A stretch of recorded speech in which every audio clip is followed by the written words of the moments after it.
Good evening, or good afternoon, or good morning, whenever it is that you're watching this. I invite your attention for our devotional to Psalm 24.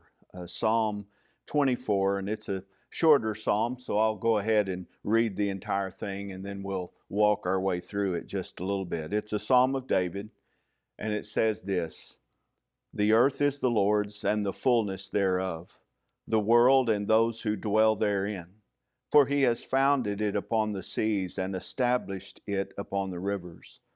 Who shall ascend the hill of the Lord, and who shall stand in his holy place? He who has clean hands and a pure heart, who does not lift up his soul to what is false, and does not swear deceitfully. He will receive blessing from the Lord and righteousness from the God of his salvation. Such is the generation of those who seek him, who seek the face of the God of Jacob. Lift up your heads, O gates, and be lifted up, O ancient doors, that the King of glory may come in. Who is this King of glory? The Lord, strong and mighty, the Lord, mighty in battle. Lift up your heads, O gates, and lift them up, O ancient doors, that the King of glory may come in. Who is this King of glory? The Lord of hosts. He is the King of glory." You know, while different titles exist for the various section of this psalm, the divisions itself seemed rather consistent. And I'm using an outline from one of my commentaries, James Montgomery Boyce, and he divides it with the first two verses, and he says the title of that section is "The Earth is God's." The second section is "Who may come to God?" That's verses 3 through 6. And then the final verses, verse 7 through 10, is the coming of the King. And so with that, I want us to look for just a few moments at this particular psalm. Some suggest that this psalm was written to celebrate the occasion on when, if you remember, there was a period of time in Israel's history where the Ark of the Covenant had been taken, and it was eventually brought back by David to Jerusalem. And we don't know for sure if that is the occasion upon which this particular psalm was written, but there are those who think that it certainly could have been written to celebrate that particular occasion. Some also understand that this was a psalm that tied in with what we call Palm Sunday, when Jesus literally entered into Jerusalem. And of course, if it began with when the Ark of the Covenant was returned back, then we can understand the Ark of the Covenant, of course, the symbolic place where the presence of God dwelt. And then here Jesus is entering into Jerusalem, who was literally God in the flesh. Another commentary that I read suggested that when the temple came to be built in Jerusalem, there were various psalms that were used for different days of the week as they would worship God. Remember, the Psalms are the Hebrew hymn book of the Old Testament, so it would have been psalms that Jesus sang in his particular day. And J.B. Phillips says that on Monday, the psalm that was sung was Psalm 48. On Tuesday, it was Psalm 82. Wednesday, Psalm 94. Thursday, Psalm 81. Friday, Psalm 93. On the Sabbath, which was Saturday for them, Psalm 92. And on the first day of the week, they sang Psalm 24. And of course, that was the day when Jesus rose from the dead and marched in triumph from the tomb. And so it's interesting to think about possible occasions concerning which this particular psalm was used and for which it was sung. But let's look at the various parts that we've already outlined. We see in verses 1 and 2 the fact that the psalmist declares that the earth is God's. He is the one whom we should confess as the Creator King. Listen at how he says this in verses 1 and 2. "The earth is the Lord's, and the fullness thereof, the world and those who dwell therein. For he has founded it upon the seas and established it upon the rivers." Now there again, in these first two verses, there are some thoughts that are emphasized both in the way that it's written and the fact that things are repeated, things are said twice. There's an emphasis in verse 1, I'm told, and I'm dependent on those who know the Hebrew language, that the emphatic words in the first two verses are the Lord's in verse 1 and the pronoun He, which refers to God, in verse 2, that those are the emphatic words in this particular passage. Notice the repetition then also in verse 1, where the psalmist says the earth, the world. Both of them belong to God. Now, he's not talking about two different things. He's just describing in greater detail and for emphasis the earth and the world. It all belongs to God. The earth is the Lord's. The world is the Lord's. And then as he talks about the earth and the world, then he gives descriptors about them. The earth, he says, the earth is the Lord's and the fullness thereof. The world and those who dwell in it. Then notice what it says. It repeats again in verse 2. For He has founded it and established it. So what the psalmist is getting at is that there is an authority that God has over the earth, and it is based upon the fact that it belongs to Him. Now why does it belong to Him? Because He is the one who created it. And of course, this was written in a Jewish context, and yet we can understand that God's not just the God of Jerusalem or of Israel or of the holy city, but He is God of the whole earth, the whole world. This thought is repeated often in the Psalms. And let me just read to you some other places where we see this same idea crop up. Psalm 33, verses 8 and 9, let all the earth fear the Lord, let all the inhabitants of the world stand in awe of Him. Why? For He spoke, and it came to be. He commanded, and it stood firm. Or Psalm 89, verse 11, the heavens are yours, the earth also is yours, the world and all that is in it. And then why? You have founded them. You see, the common denominator in these verses is the recurring theme that the earth belongs to God because God created it.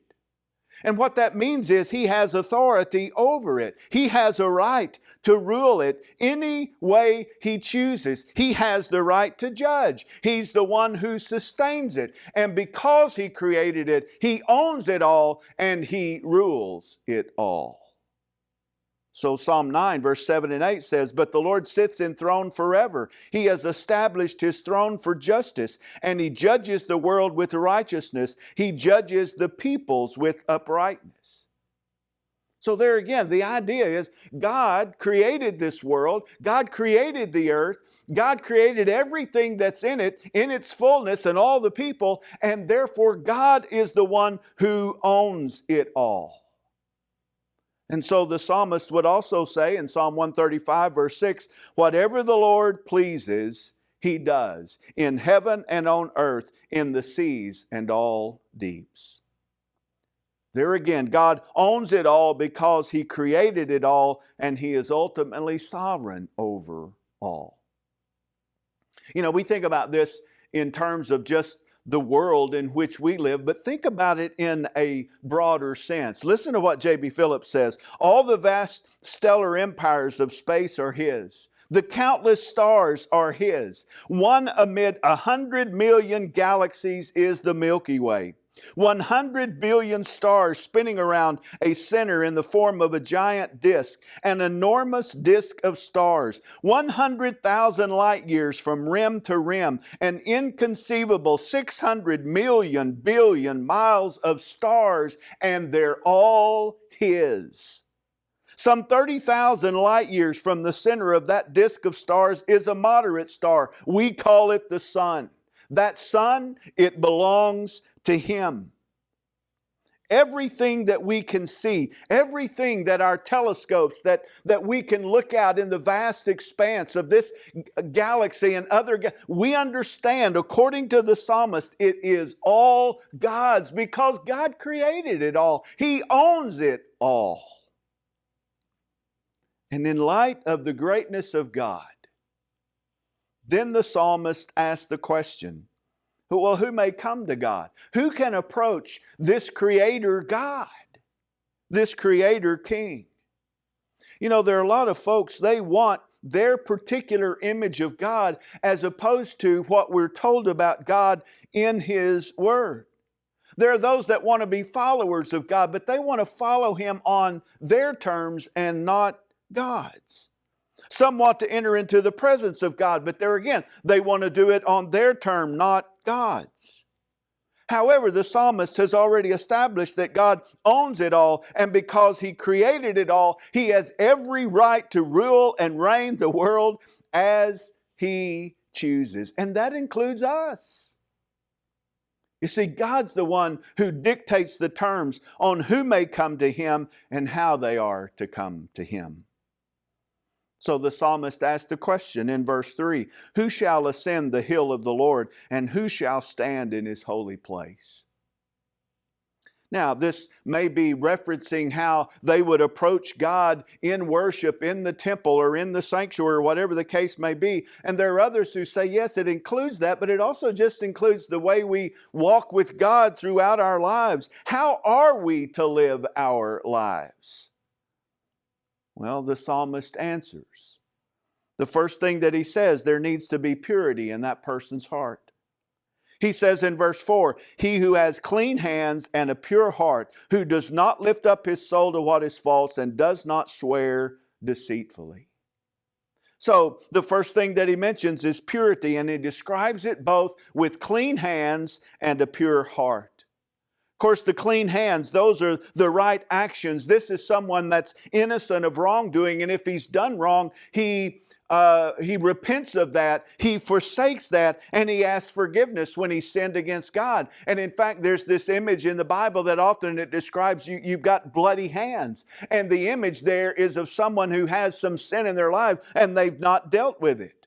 Clean hands mean that this person has right actions, and if he's done wrong, he's confessed those things and he has repented of them. But it's not just right actions, but it's a right attitude. It is a pure heart. You see, purity that it's describing here is not just somebody that does the right things, but they do the right things with the right heart. You really realize, don't you, you can do the right thing and your heart be all out of whack. We need to have clean hands and a pure heart. We need to have a right attitude. And so there is a purity that God expects as we come to Him. Second, he talks about devotion. That's when he says this phrase, does not lift up his soul to what is false. You see, this is the idea of single devotion. Someone who does not worship false idols. Now there again, we think about that and we think of the images of bowing down to some statue or something like that. But there are all kinds of ways that we can lift up our souls to something other than God. You see, we can be guilty of this anytime that we give greater allegiance in our lives to anything or to anyone above God. Whenever we want something so badly that we're willing to be disobedient to God to get it, then we have lifted up our souls to that which is false. So if we want to approach God, we need purity, clean hands, pure heart. We need devotion. We need to be single-minded in our hearts in worshiping God, not divided in our allegiance. And then we need integrity. That's where he mentions this phrase, does not swear deceitfully. This is someone that walks by faith in integrity. This is someone that is an honest person. And what does the Bible say that person receives? Verse 5, he will receive blessing from the Lord and righteousness from the God of his salvation. Such is the generation of those who seek Him, who seek the face of the God of Jacob. The psalmist states that this person will receive blessing from God and righteousness from the God of his salvation. And the righteousness that he's talking about in this passage is described by us today with the word justification. And that is that God declares that person righteous. This is available to those who seek God. This is available to those who have a sincere desire to live according to His plan. But then we see the third part of this psalm, and that's the coming of the King, or welcoming the Creator King. And once again, in this final section, we see an emphasis stressed by the fact that there are thoughts that are repeated. So he says in verse 7, "Lift up your heads, O gates, and be lifted up, O ancient doors, that the King of glory may come in."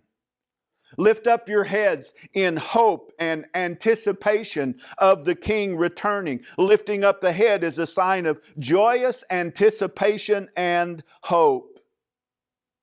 Verse 8, who is this King of glory? The Lord strong and mighty, the Lord mighty in battle. Lift up your heads, O gates, and lift them up, O ancient doors, that the King of glory may come in. Who is this King of glory? The Lord of hosts. He is the King of glory. Now there again, perhaps this was a procession. This was the triumphant entry of the Ark of the Covenant as they brought it back to where it belonged, the symbol of God's presence going up to the sanctuary. And as they were coming in, they were praising God for who He is and for all that He had done, because He is strong and mighty. And so they welcomed Him. That's the image of opening the gates and opening the doors, anticipating the return. Certainly this should be our posture as we in our own circumstances worship the King of glory, the Lord strong and mighty, mighty in battle. In light of Psalm 24, I want to just mention 4 things in conclusion. First is simply this: there is one King and one King only that is ultimately in control. The psalmist says, "The earth is the Lord's and the fullness thereof, the world and those who dwell therein." Other psalms talk about the fact that God is the one who created this world, and therefore God is the one who is ultimately in control. And we need to be reminded of that, because to be honest, at times it doesn't really feel like it. It doesn't really feel like God is in control. And I'm not saying by that everything that's happening is something that He is pleased with. Certainly not. But He's not perplexed. God is ultimately in control. One King is ultimately in control. Second, one King will ultimately win. You know, one of the things that if we're honest with ourselves, we'll realize just how often we fail. When we think about what the psalmist describes as those who may enter into the presence of the King, we realize just how often we don't have clean hands and we don't have a pure heart. Sometimes my allegiance is given, my devotion is given to something or to someone else, sometimes to me, other than God. I'm not a man with perfect integrity. And yet this psalm says that I can be declared righteous. I can be justified. How? When I know that God is perfectly holy and I'm a sinner. Well, Jesus came to this earth. He took upon Himself human flesh. He became a man, yet He was still and is still God. He lived the perfect life that I couldn't live. He died the death that I should have died. And He took upon Himself the punishment that I deserved. The penalty for my sins, not sins of His own, for my sins. He died, yet rose victoriously from the grave. And His life and death and resurrection provides the opportunity for anyone who's willing to repent, to turn from their sin, and to turn to Him in faith, they have the ability to be saved. It is because Christ ultimately won that we can be saved. There is one King that's ultimately in control. There is one King who will ultimately win. There is one king who will ultimately return. Do you remember after Jesus Christ died and He rose from the grave, and then sometime later He ascended up into heaven, and as they were watching all of that transpire, they were told, this same Jesus that you saw, He's coming back. And so right now we are living in that in-between time between when Christ came the first time some 2,000 plus years ago, and at some point in time in the future, just as assuredly as He came, He's coming again. And there's not anything that's going on that's going to change that or cause something else to happen. He is going to return. And in light of that, in light of those three truths, in light of the fact that one king is ultimately in control, and there's only one king that will ultimately win, there is only one king that will ultimately return, then there's only one king that is worthy of our worship and devotion. You know, some mistakenly believe that since the Bible teaches that we're saved by grace through faith, it's not something that we can earn or merit or something that we deserve because of our good works or our good deeds or our good hearts, because it's something that we cannot earn in that way. Then they think, well, then I guess it doesn't really matter how I live my life. Truth of the matter is, what God does expect and what God deserves from us is our ultimate devotion. We should live lives of purity. We should live lives that are devoted to Him and to no one else. We should live lives of integrity. God is the one, the only one, worthy of our ultimate devotion and praise. He is worthy of our obedience. As I mentioned earlier, this may have been a psalm that was used in the Israelites' worship of God. And in fact, we know that this may have been divided so that there were different groups of people, maybe a soloist, maybe a choir, and they were kind of singing parts of this song to one another while one would ask the question and then another would respond in song. And to think that possibly this may have been sung the day that Jesus entered into Jerusalem on Palm Sunday. But recognize this as well. And I'm reading from one of my commentaries. It's easy to get excited about something as beautiful and moving as this liturgy, but we need to remember that the priests and people of Jesus' day, though they sang it, did not really do what they were singing. In a sense they did. They let Jesus into the city and then into the temple area where He threw out the money changers, but although they let Him in, they did not actually let Him in. That is, they didn't let Him into their hearts and lives. Brothers and sisters, there's one king that's ultimately in control. There's one king that will ultimately win. There's one king that will ultimately return. There's one king that is worthy of our worship and devotion. And Father, may we give our lives in serving You. May we follow You, and in following You, may we help others to follow You. I pray these things in Jesus' name. Amen. February the 14th, if the weather permits, we will have a Brown Bag members meeting as we discuss and approve the budget and some other things. And I hope that you'll, after the service Sunday morning, go grab you a bite of lunch, bring it back. We'll spread out, eat together in the Christian Life Center, and then conduct some business of our church. And I hope as a member, if you can, that you'll be here and be a part of that and continue to pray that God would use us in order to be salt and light in this community. Make it a great week. God bless.